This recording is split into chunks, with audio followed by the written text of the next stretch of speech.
Welcome to The Explainer. You know, we usually picture the United States government as this massive, unstoppable, heavy-duty machine, right? But right now, it's honestly more like a super delicate line of dominoes. Today, we're looking at the incredibly fragile balance of power in the U.S. Senate, where removing just one or two pieces makes the whole mechanism grind to an absolute halt. So, let's just cut right to it and ask the big question here. How did just two empty chairs manage to disrupt an entire presidency? It is a fascinating look at the absolute mathematics of power. We're going to examine how the sudden loss and the temporary absence of two specific, highly influential senators has triggered this massive legislative chain reaction that's rippling all the way to the White House. All right, here's our roadmap for today. We're going to hit the stalled legislative agenda, talk about our two missing heavyweights, dig into Priority 1, the Save America Act, look at stalled military spending, and finally wrap up with some seriously looming deadlines. Okay, Part 1, a stalled legislative agenda.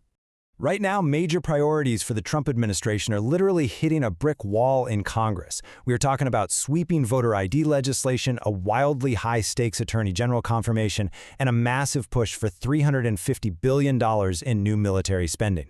I mean, these are not minor tweaks. These are the absolute cornerstones of the administration's goals. If these fail, the agenda fails. And yet, they are totally gridlocked. To understand why, we really need to look at the personnel involved. Which brings us to Part 2. Two missing heavyweights.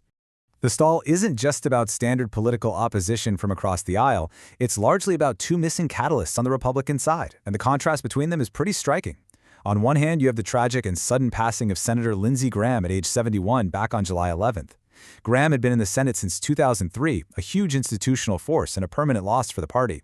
His seat is actually being temporarily filled by his sister, Darlene, until a special primary in August. On the flip side, you've got Senator Mitch McConnell. The 84-year-old was hospitalized on June 14th after a fall at his home, and he later developed pneumonia. But unlike Graham's situation, McConnell's seat is sitting completely unfilled while he focuses on recovering at home. So, what does this all mean? Well, it boils down to one critical number, 52. Because Senator McConnell's seat remains completely empty, Republican voting power abruptly dropped from 53 down to 52 votes. Even though Graham's seat was filled by his sister, keeping that single vote in play, the temporary loss of McConnell totally scrambles the absolute arithmetic of the Senate. When your majority over the 47 Democrats is this incredibly razor-thin, literally every single vote is crucial. Moving right into Part 3, Priority 1, the Save America Act. This is the first major legislative domino teetering on the edge. For the president and his allies in Congress, passing the Save America Act is essentially priority number one. Just as a quick refresher, the core requirements of this bill mandate voter ID, require proof of citizenship, and introduce heavy restrictions on mail-in ballots. Naturally, it faces staunch Democratic opposition, which is pretty much par for the course in a polarized Senate. But honestly, that's not the whole story here. The bill is actually stuck right in the middle of an internal Republican feud. You have four Republican senators, Susan Collins, Mitch McConnell, Lisa Murkowski, and Tom Tillis, who are firmly opposed to it. And mathematically speaking, even if every single Republican backed it, they still wouldn't have the 60 votes required to overcome a Senate filibuster. This total stagnation has actually pushed the president to demand that Senate Republicans just abolish the filibuster entirely, which would let the act pass with a simple majority. He's even vowed to freeze all other legislation until this specific act is approved. And you know, this situation brilliantly highlights the invisible void left by Lindsey Graham. Mark Short, the former legislative director, really hit the nail on the head describing Graham's behind-the-scenes magic. Graham wasn't just a guaranteed vote for the Save America Act, he was this essential go-between managing the White House's relationship with the Senate. He knew how to redirect the president's energy and navigate the Senate's really complex procedural realities. Without his institutional knowledge, that crucial deal-making conduit is just gone. It makes a complex negotiation incredibly difficult. Part 4. Stalled military spending. The domino effect absolutely does not stop at election law. It spills right over into the committee rooms where the nation's defense budgets are drafted. See, as chair of the Budget Committee, Lindsey Graham was an avowed pro-war hawk. He was absolutely instrumental in the push to inject $350 billion into the military via a budget reconciliation bill.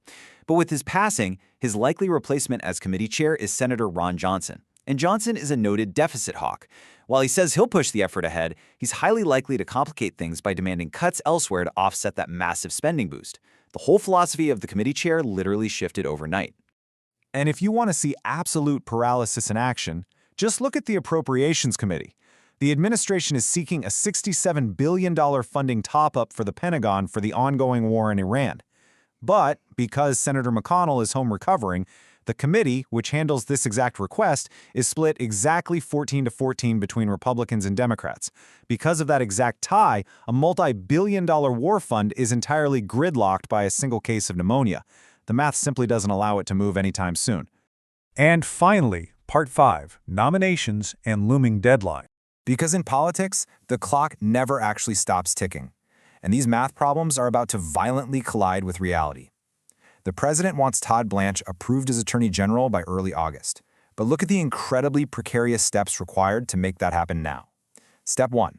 They have to get Blanche through the Judiciary Committee without Lindsey Graham, who would have been there rallying the troops. Step 2.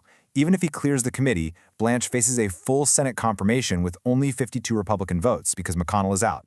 This means a remarkably tiny group of Republican rebels could totally scupper the entire confirmation.